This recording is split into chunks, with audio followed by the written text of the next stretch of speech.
Hello friends. कुछ दिन पहले मेरे पास दिल्ली के एक बिजनेसमैन आए और उन्होंने मुझे बताया कि बैंक ने उनकी इन्वेस्टमेंट करवाई है 1 करोड़ रुपए की एचडीएफसी बैलेंस एडवांटेज फंड में डिविडेंड पे आउट ऑप्शन में।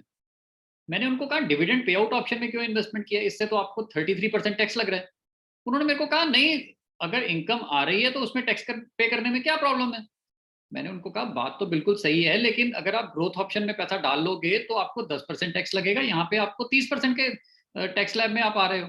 तो उन्होंने कहा कि नहीं, ऐसा नहीं है, मेरे बैंक वालों ने मुझे समझाया है कि मेरे को जो डिविडेंड आ रहा है वो एक्स्ट्रा है, बाकी उसके अलावा जो मेरी रिटर्न है वो मेरे म्यूचुअल फंड में पड़ी हुई है, डिविडेंड मेरे को 1% हर महीने का एक्स्ट्रा आता है। इस टाइम पे मुझे समझ में आया कि इनको समझाना पड़ेगा डाटा के साथ, तो मैंने उनकी नैव का डाटा निकाला और मैंने उनको दिखाया कि मई 2021 के महीने में ग्रोथ की जो नैव थी, ग्रोथ ऑप्शन की, वो मूव हुई।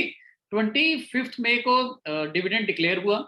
26 मई को ग्रोथ की जो नैव थी वो 0.02% से नीचे गई, जबकि डिविडेंड पे आउट की नैव 0.84% से नीचे गई।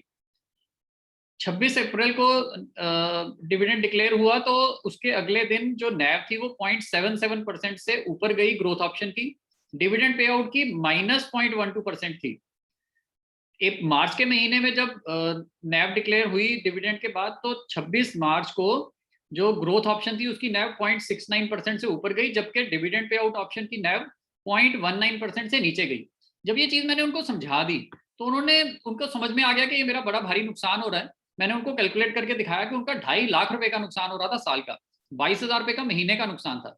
जैसे ही उन्होंने रियलाइज किया, उन्होंने इमीडिएटली सारे के सारे funds dividend pay out option से निकाले और ग्रोथ ऑप्शन में डाल दिए।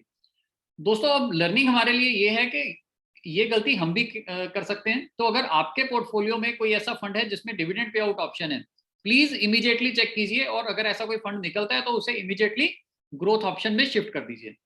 Thanks a lot.